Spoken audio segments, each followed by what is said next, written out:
Hi there, Reggie Green here, part 2, and please listen to part 1. Please, please, please, please. I can see some of you're just kind of, it's too much information, but please do that because it is an imperative. It is enormously important that you understand the psychological dynamics of this if we are going to make any change at all. So that's the first step. We have had a lot of people out there say, I want to change the world. And they study a lot of technological or business or project management. I do that as well because I need to keep up to speed, and I do Coursera.org. You could do that as well. High level information, quick brush up. But that's because I studied it when I was younger. Remember in the 90s, I studied business strategies, management and project management and all of these kind of things. I already done my MBA and I done my psychotherapy and all of this and the philosophy and the religion and what have you in my theology, my bachelor in theology. So for me, it's just a brush up. For others of you, it's a kind of learning all of the different skills that you have to have as a human, all of the different levels of knowledge, because you need a lot of knowledge to be able to process information within the right context. It's like if you only have a hammer, all you will see are nails, right? So you need to have a toolbox where you have a lot of different levels of information so you don't need to study it in depth, but enough so you get the context, the contour of it. And I know many of you will then put in what you think is the right thing because you only studied portions of it and you are not working scientifically. And that's one of the things that if you do want to become a change maker that are ready to do the transition, as I was taught, you need to work with your brain. You need to educate that brain to process higher levels of information. You need to exercise it to work with different information systems and figure out what type of information fit what type of box, and then learn to work within the boxes, but always remembering now I'm just diving into a box. I'm specializing into that box so I can look into the narrative and understand what I'm dealing with, but always see it in the context of what's part of, as in, I keep saying that as an example, because that's what I'm working with right now. You look at the thumb and you think the thumb, if you just look at the thumb and think the thumb is all there is, you're kind of off. That's just one finger out of an entire hand. The thumb alone cannot do it. It has to work along with the rest of the fingers.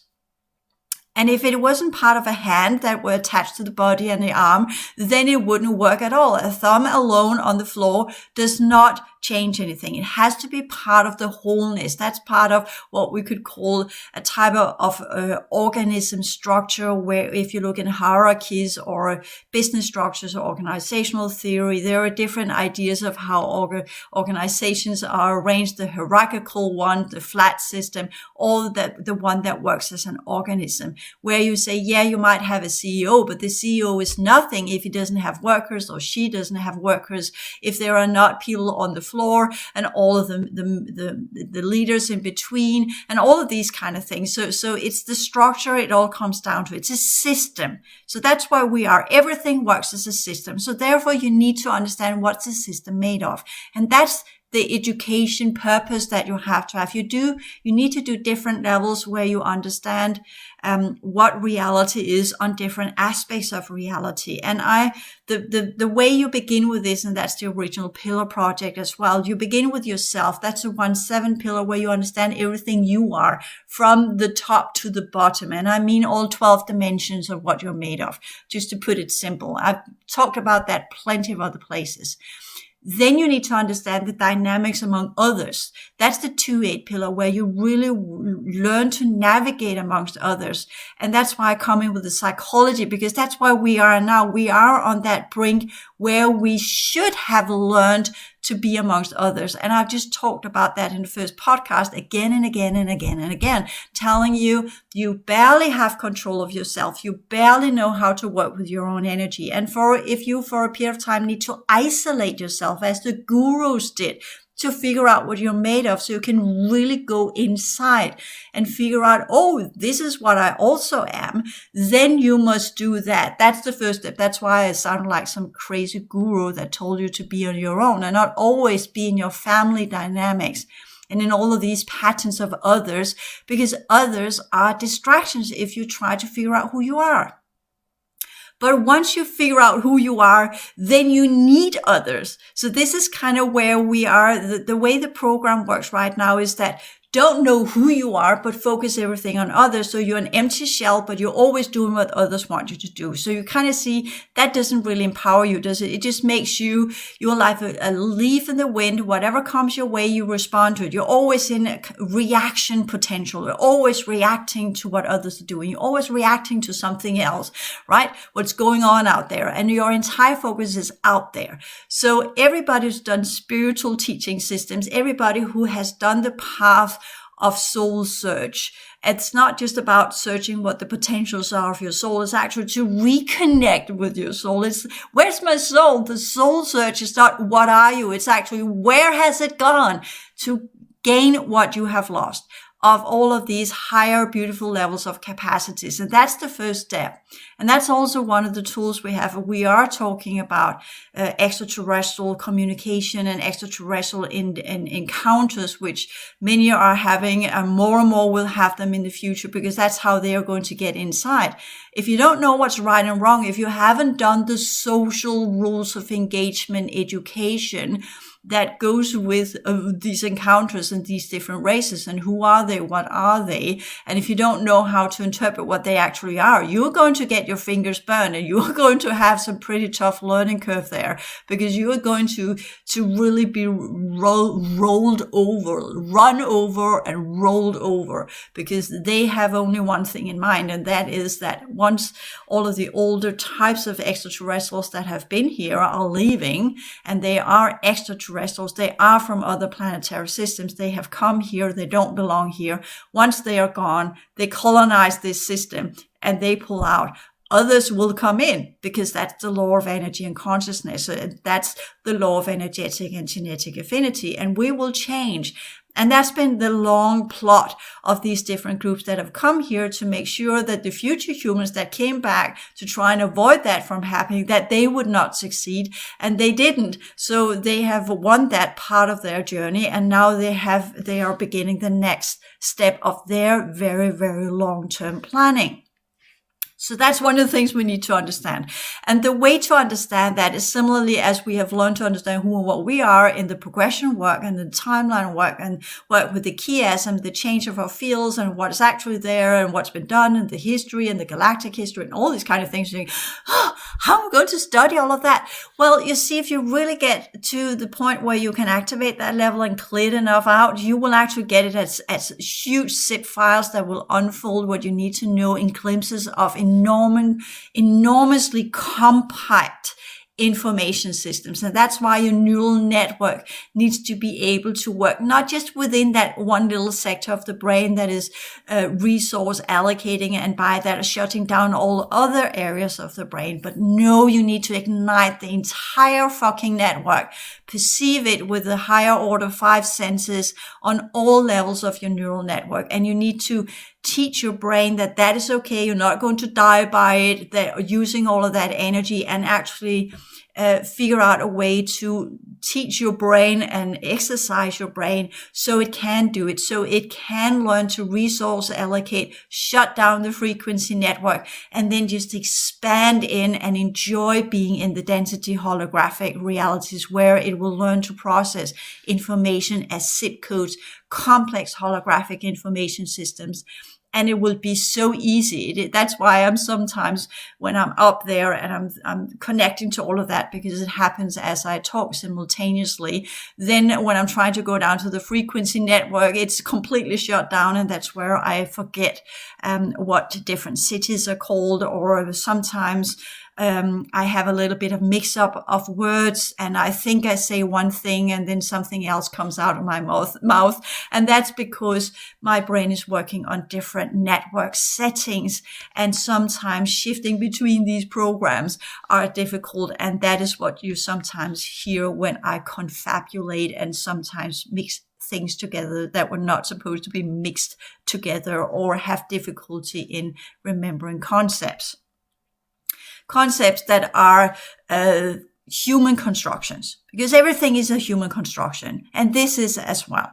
So when we talk as change makers and what we should derive from COP27 and what we should derive from the world as it is, step one, it's not that we're going to completely turn our back on the governmental institutions or do stupid stuff. We're not vigilantes. Okay, we are not this kind of, again, when we talk about these different Avengers movies or what have you, we're not any of that. We're not the Arrow. That was what I was thinking about, Oliver or something. We are not the Arrow. We are not anything that goes out. We are not Batman or anything like that. Sorry, my brain is coming up with a lot of stuff there where I can't remember all of the names of it, because that's not where I wanted to go again. Just proving here in real life how difficult it is to work with the different neural networks. But point being is that we have reached a critical point. And 5 years ago, you heard me talking like a fire hose, literally trying to get you to isolate yourself and do the 1-7 pillar activation of your higher order consciousness potentials. And I'm definitely still advocating for that. But I know now that many of you don't have that weird half Asperger, Greta Thunberg structure as I have. Not that I'm comparing myself with her, because she's definitely something different. But this kind of ability to just focus on things one at a time, that different type of neural network that is not antisocial, because I can be enormously social, I can be enormously caring, but I shift into a different modality when I do so. It's kind of taking on a role. It's always been like that for me. It took me years to learn it. It's not that I am not empathic. It's not that I don't have, that I can't care, that I can't love, but I do it in different ways. I know that now, especially after working as a psychotherapist, having talked to so many people, working as a healer, seeing how people work, and having got so many life stories from people, and again and again what they're saying, because my brain stores that level of information because that's of interest to me. So I store that. So I have that as a library in my brain of different people saying the same thing. Not that I'm interpreting it that way, because I have been very observant of shutting myself down, not what I wanted to know, but here, because I'm seriously interested in other people as a sort of scientific exploration, as in, okay, what are these living beings? How do they actually work? And you see, already there, I'm different, because normal people don't do that, do they? They don't look at others as kind of, oh yeah, this is a scientific experiment, as in kind of, what weird species are we here talking about? How does that weird species actually work? How are they put together? What are their neural networks? How does it work? How does the brain work? What are these genitals? That's weird stuff. What's that appendix? Oh, that's disgusting, right? People don't do that. That's how I work. It's taken me years. I've concealed it when I was younger. I already had it as a kid. I learned to box it. I learned to put it away. And eventually it just rendered me completely depressed. I just had to be who I was. I had to be authentic, even though it's so dissimilar. And that's part of the maturing process, to be authentic and learn to be who we are, and then learn the ways where we accept that sometimes we do have to play a social role. Sometimes we do have to go out and do things in a specific way. And we don't do it to achieve anything, but we do it out of kindness. As in, I know how you work, and I know what's important for you. I know this is how you operate. And I don't mind giving you that, because I can see what you are and what you can achieve and what you're made of and what you're made for. And it's not your fault you're engineered that way. I can't really blame you for it, but I can definitely go in and support you and try to make you grow, which I do. So that's my kindness. I know what people are. I know what I can expect of them now, because now I've talked to so many people and I now got enough information. So my brain now connects the different features correctly, unless I meet something where I'm kind of saying, what the fuck is that? Because that still happens, and I can still get surprised, as when just to put that one in, when I was seeing on the news these photos of Kim Jong-un, or whatever he's called, North Korean head of state, strolling around having photographs taken of him and his daughter in front of humongous nuclear warheads. I'm just kind of, okay, that's a different mindset. Who the fuck takes their kid, their teenage daughter out father-daughter trip? Come on, honey. Let's go out and look at father's big guns and father's big cannons and father's big rockets. Come on. This is a nice little trip. Yeah. It's I just had that.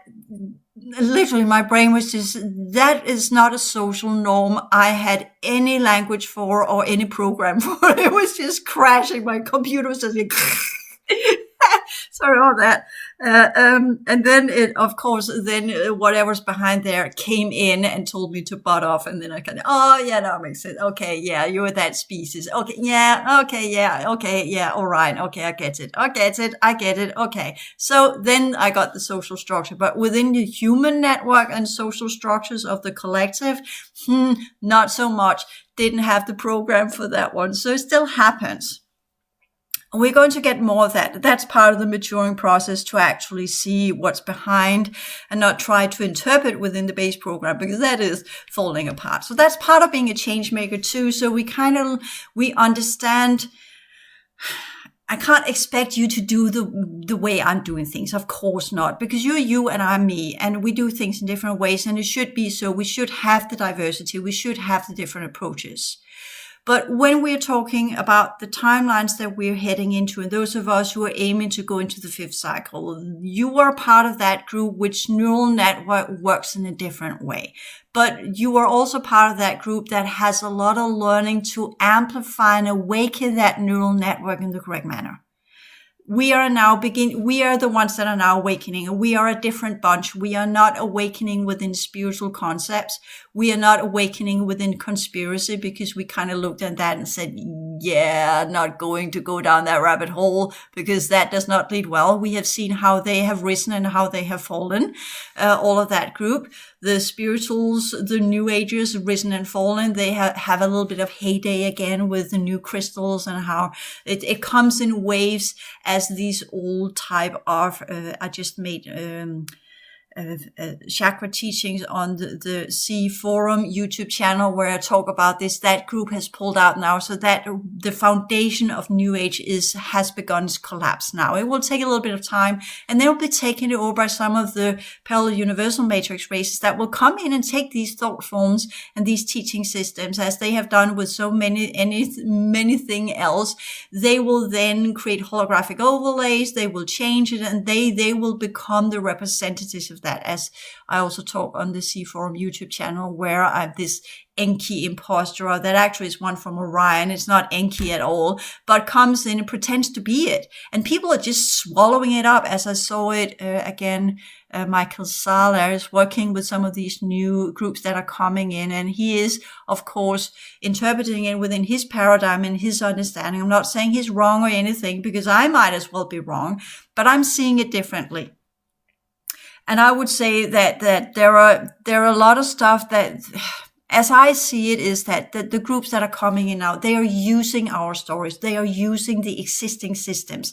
They're literally just going in like a hand in glove and take it over and then animate the glove, as in kind of, yeah, this is the glove. You can see it moves, right? So it must be the glove, similarly as we saw it in Men in Black with that insect that came in and took out that Edgar suit, right? So that's what they're doing. And unless you can see it's an Edgar suit, that this is just a glove that is being animated by something else, then you will just take face value. And that's the problem with humans not having activated their higher order senses and their higher awareness, is that they're looking at things and they're still interpreting it within their paradigms. As I just talked about the human paradigm, where this stroll with his daughter crashed because it didn't fit. It was just kind of, and then you have two options with the brain. You can either just because it's too fear-provoking and you have that crash, that cognitive dissonance, as so fancily is called, you can do two things. Either you can become rigid and deny it and say, no, it's not that. And then you try to find out all sorts of different explanations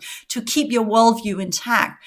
Or you could, like me, just go into a big question sign and just put out feelers and say, what is it then? Asking, in the universe. What is it then? And then I got that species coming in and saying, this is what it is. Of course, they attacked me on that one. It was an unpleasant experience, but at least I understood, oh yeah, now I know what it is. Yeah, it cost me a little bit of energy work. And yeah, I'm still suffering a little bit from it. And yeah, I feel slightly sick because when we're in contact with some of these third cycle races, they have spores with them that actually is very unhealthy for our body. So anyway, but it's part of that understanding of what's going on. So I know what to encounter and what to keep my nose out of, because curiosity killed the cat. And unless you know how to deal with these factions, you shouldn't reach out, because some of them are very contaminated compared to our type of genetics. They are enormously resilient in their own systems, and they will survive nuclear wars because of what they have engineered themselves into. But for us that are in organic vessels, that type of genetics are not something you really should be in close contact with. So point being here is, going back to that one again, I'm putting it for the third time. We cannot rely on solutions to find the solutions, but we are not vigilante. This is not about taking things in our own hands and not working with reality as it actually is, and go out and do all sorts of stupid stuff that we are seeing people are doing now, damaging the cultural heritage because they want to put focus on the issues of climate. You see, the problem is this is where young people again think, as we have seen it within different groups that are radical, they think that if we go to terror, if we go to violence, if we go to some kind of really strong claims or proclaimants of something where they tie themselves up to, or glue themselves to paintings or whatever they're doing, they are not winning the cause. Actually, they're damaging the cause, as we've seen it when we have had rallies where we had people coming in with their elephant hoods. That's what we call it in Danish. I forgot what's called in English, where they mask themselves, where you can't see who they are, and they come in, they become extremely negative and rioting and bullying and slaughtering and damaging everything around them. These are the disruptors. They are put there to disrupt the course. They are put there so that the policymakers will not listen to the peaceful ones. So again, those of us who are doing this, we are in a battle as well with different factions that want to shift our reality into that timeline that leads to that specific future that they also are aware of has been attempted to be tried and changed. And this is the difficulty in learning to work in an original density system, is that time goes forwards and backwards. We know that in quantum sciences. We haven't experienced it yet inside this reality, but we're getting there. And that they know that the different species know that are coming in. They know now they are always in between past, present, and future. We need to learn to be in between past, present, and future.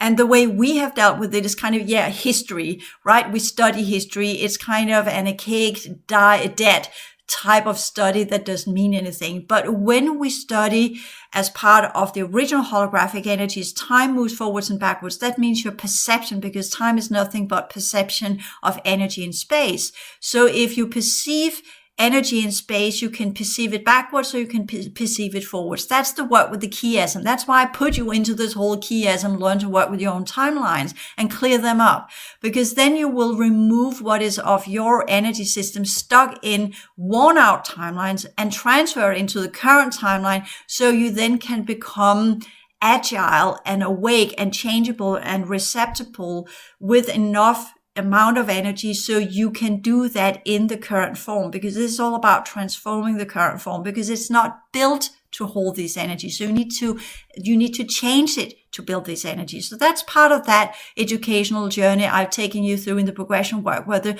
main goal is for you to learn to work with energy in the correct manner using your consciousness. But that consciousness can only come in if you have cleared your vessels and if you have upgraded them and if you have transformed them so they can hold these energies so you can actually work with them.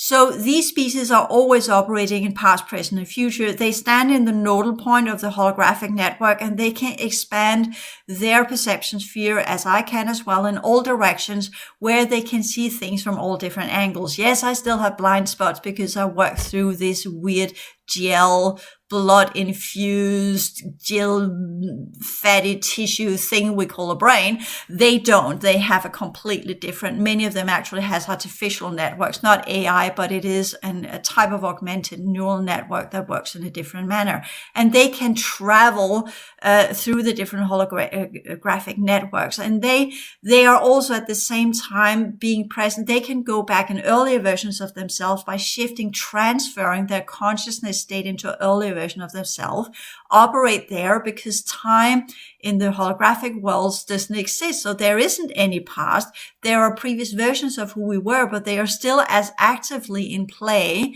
energetically. They can always be revived on the timeline as long as the timeline exists. It is only when the timeline collapses that it's no longer possible to travel consciously and energetically on that timeline. So timelines need to collapse before they are not accessible, before they don't come in play, because there's also this weird kaleidoscopic rotundum of timelines that comes in and out of the cycles. That these are the law of the cycles. As long as there's viability on a timeline, it will come in play at some point. And that's what they have been playing with. That's why they go back. That's why they come here to harness some of the older type of genetics that have been stored here in humans that have not used it. So they can revive these old timelines that leads to, for instance, Atlantis. That's part of the military projects.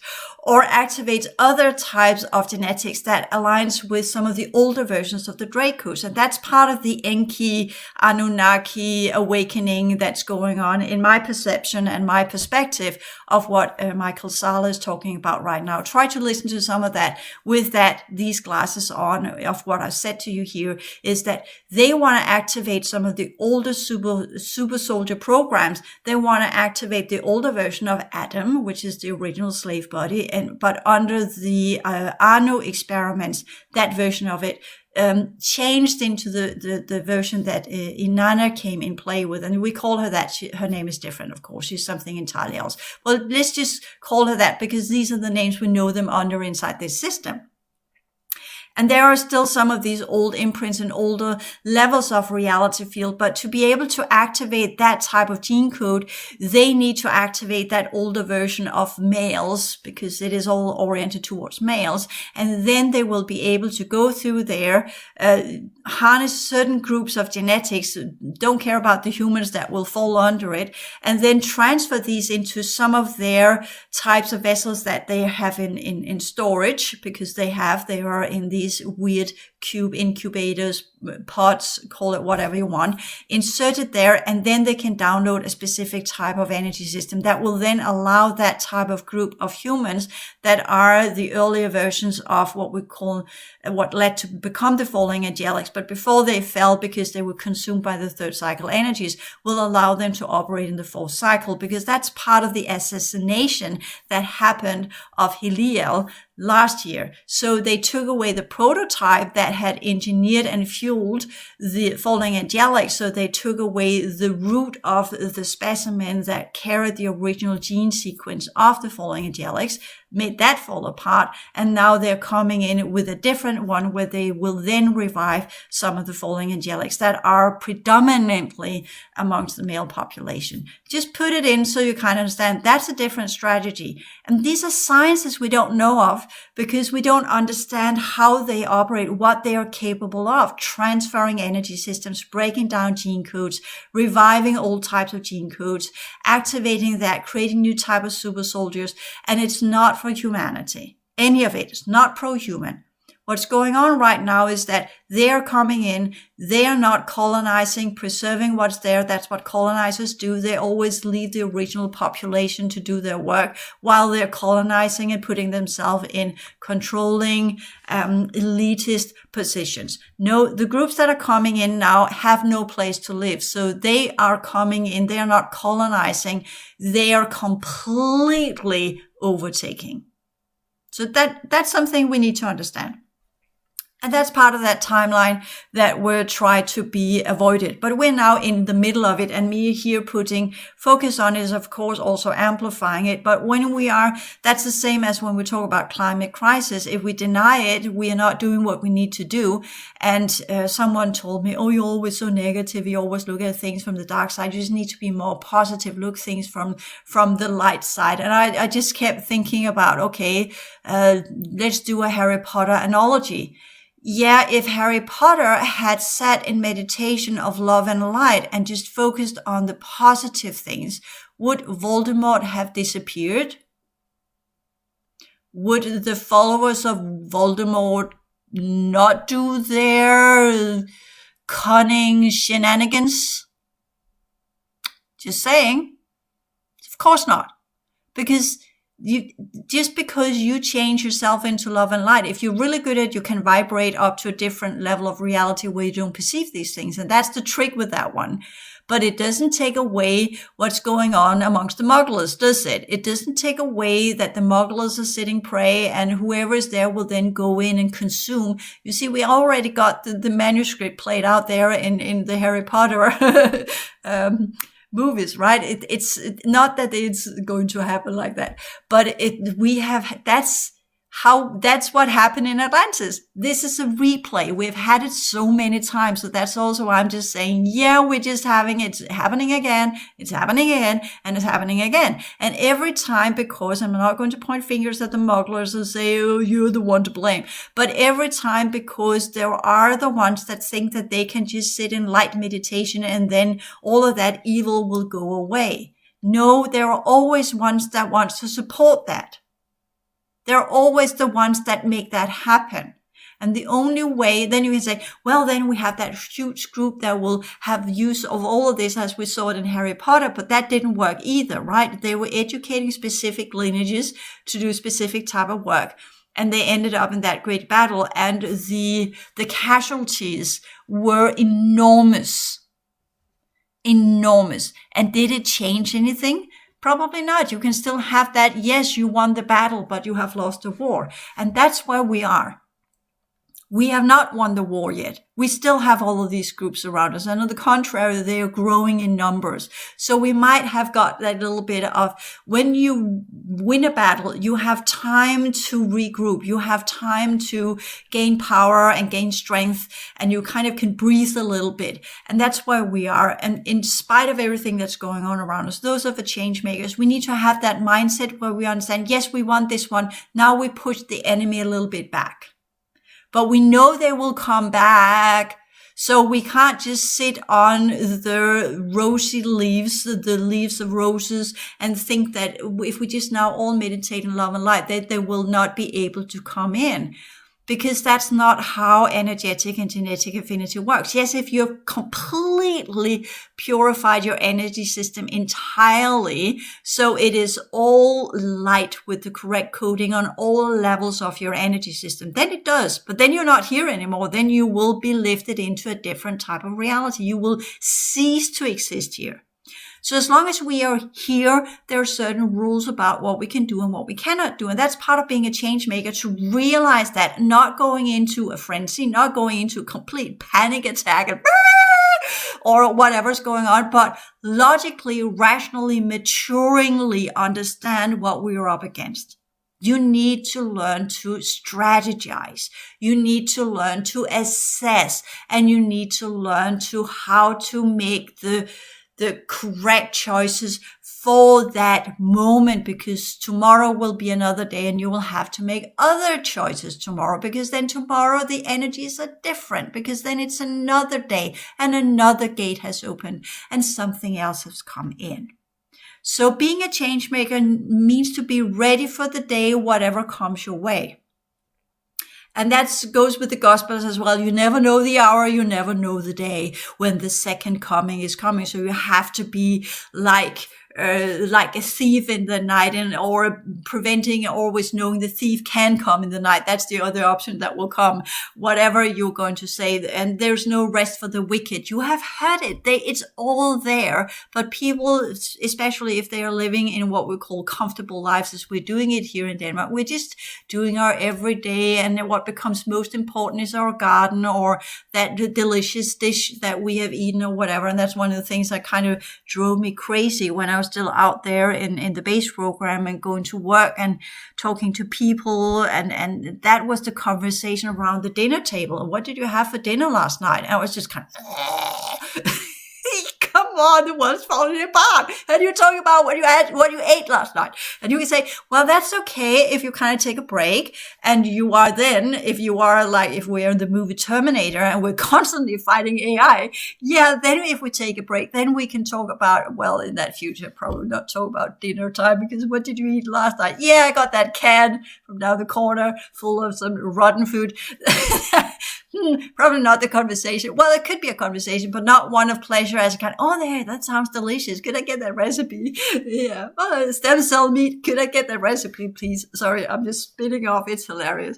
I'm having a field day in my brain right now. Fucking funny. Okay. Not funny for everybody else. I'm just showing you here that once you really get into this past, present, and future, and you're oriented, you will see how tough this world is. And then you go into a different sense of humor.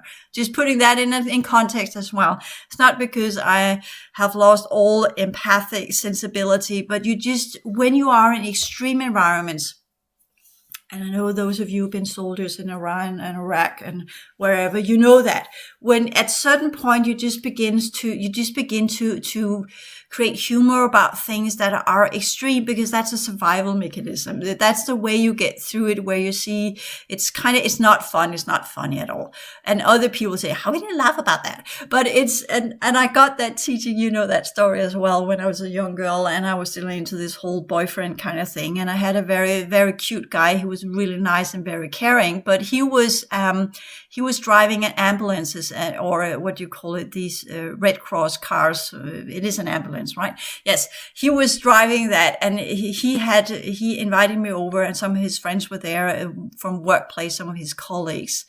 And they were sitting there sharing stories about, then I went to that apartment, and that guy has been lying there for so long, and he was so dried in that his eyes were like raisins. I could take his head and I could rattle it, and they were just fucking funny, male humor. But I was just kind of at that point, I was completely offended. You have to respect for the dead. Yes, you have to respect for the dead. They have respect for the dead when they walk in. They are enormously respectful in their work. They're very sensitive. People that actually wants to do part of our society that most people don't want to work with, including the plumber, or who comes or who came and flushed my toilet or wherever. These are sensitive people. They might not be educated within university degrees and all sorts of fancy quantum dynamics, but they have another skill set. They have another type of intelligence. Anyways, when we talk about the plumber that fixed my toilet, he was actually an insectoid. So there are different groups that have different positions inside our society. And he actually had the physical features to match it. Anyways, so going back to the ambulance drivers and their, what we call a sixth sense of humor, but it's not a sixth sense of humor. It's actually a way to handle PTSD. It's a way to handle extreme circumstances in life, which we're also seeing with policemen and other groups that are working within extreme environments, such as soldiers and policemen and ambulance drivers and people that are on the scene where you have casualties, where you have this enormously stressed work environment where life and death is always present in all of its obscurities, to put it that way. So you have to develop a different approach to things. And because I've had all of these alien encounters, I've been in contact with all of these enormously, because I work with the bad guys. That's what I do. That's my area of expertise, because many of these bad guys used to be good guys at one point. Not that I can change them at all, but we are interconnected due to the original system we came from, because that's again part of when you activate, you are part of past, present, and future. Who you were in the past, who you were among in the past are still present around you. And when you will meet up here in the completion cycle, that's part of the completion cycle where you meet up with all of your loose ends, and you then figure out, you then make the choice, am I going to be around that group, or am I to let that group go because they have now become something so different that we are no longer connected via our original lineages. So I'm just meeting old family members, to put it that way, or the old neighbors and the ones that I was part of as the Pillar Project. So it's just kind of meeting old buddies that have now, they're not buddies anymore. They are now my enemies, but we're still meeting up and seeing each other eye to eye and kind of, are we friends? Yeah, not. And then they take off and I go my place. So that's also why I can get in contact with so many, because back then in the Pillar Project, there were many different species in the solar system. It was a hub. So that's also part of the story of why some of us have many encounters and why others have few. It depends on, are you part of the solar system? Is it actually your home, so to speak? Then you're part of the older lineages. If you have been brought here as a slave, well, then it's not your home and you don't belong here, and you will not have many friends here because you came here as one on the slave ships. So your home is somewhere else. So you will not have many encounters because you're technically not connected to any of the timelines. You're just stuck in that physical form that might be connected to certain timelines, but most of these will be in the underworld or linked up to elemental or different artificial 4D technology. So you don't really belong here. So you're under a different type of engineering. And that's when we talk about the Systemic Energetic Awareness Forum, I'm getting closer to begin to define what this is. But I also know the moment you begin to define something, then people will do that typical, oh yeah, that's who I am. And then they'll stop seeing and investigating further. Are you actually there, or is it just one layer of you? Because we have 12 layers to work through, 12 dimensions, right? You can have been many different things. One of the reasons why you even were able to get here as a slave, whether it could be, of course, it's in the body that you, as an Edgar suit, but it could also be that versions of you, some version of you have actually been here before. And what did that version of you do here? And then why did you go to another system? Why did you shift out of here and go to another system where you continue your evolution? What was that all about? We've been many places. We are many different versions. We're not just one thing. So this whole kind of what am I is a kind of, yeah, you're a kaleidoscope of different existences. And the point of that is not to define who you are. The point of that is to learn to work on timelines. Completely different conceptualization of who are you. It's actually more, where have you been? What have you done? And what can you learn from that? And how can you transform that so you can integrate all of that transformational energy into your current existence so you can make choices in the now that will get you where you need to go. When you have looked at in the past of what you were and what you are now, you need to define what do you want to become. That's the goal of the work. So with that one, I'll end this podcast and go into podcast 3, because I can't do this within a short period of time because there's so much you need to understand to get to the point of what I'm actually talking about. Thank you.